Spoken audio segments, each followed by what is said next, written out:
탄핵된 때는 탄핵안이 발의된 때입니까? 탄핵안이 가결된 때입니까?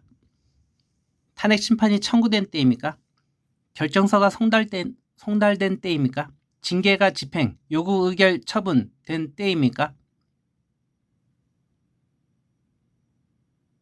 향후 실시하는 선거에 불이익을 주는 탄핵은 결정집행조항 불비하여 발효될 수 없는 탄핵안 발의, 의결 절차와 탄핵안 심리 절차만 합의하여 채택한 결정서 송달, 결정집행, 미합의, 불채택한 흠결 있는 나무새 제도입니다. 변론, 평의는 결정선고, 탄핵안 인용 또는 탄핵안 기각이 아니며 결정선고는 결정집행이 아니며 결정집행은 징계요구가 아니며 징계요구는 징계의결이 아니며 징계의결은 징계처분이 아닙니다.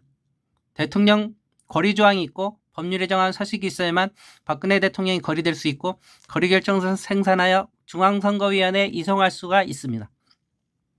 선의하는 국가원수 대통령 사고제도와 권한, 거리제도가 다른 제도입니다. 박근혜 대통령이 선의하였다면 선의결정서, 선의사회통지서를 공개하여야 합니다.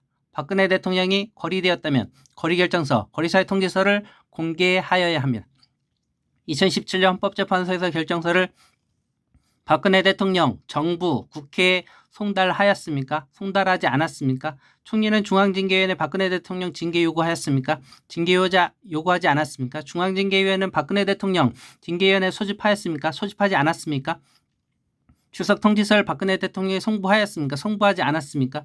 중앙징계위원회는 박근혜 대통령 징계 의결하였습니까? 징계 의결하지 않았습니까? 박근혜 대통령 징계 의결서는 모두 몇 페이지입니까? 주문 등 결정 요지는 어떻게 기재되어 있습니까? 박근혜 대통령 징계 혐의는 무엇입니까? 박근혜 대통령이 징계 혐의를 인정하게 된 사유는 무엇입니까? 징계 의결서의 증거관계 등이 자세히 기재되어 있습니까? 중앙징계위원회는 징계 의결서를 박근혜 대통령에게 송달하였습니까? 대통령은 징계위원회 의결에 따라 징계 처분을 하고 이를 집행하였습니까? 중앙선거위원회는 2017년 3월 10일 정부 인사혁신처 복무과나 심사임명과로부터 대통령 진퇴 관련 공문서를 이송받았습니까? 이송받지 않았습니까? 선거 실시 사유가 무엇입니까? 선거 실시 사유가 확정된 때가 언제입니까?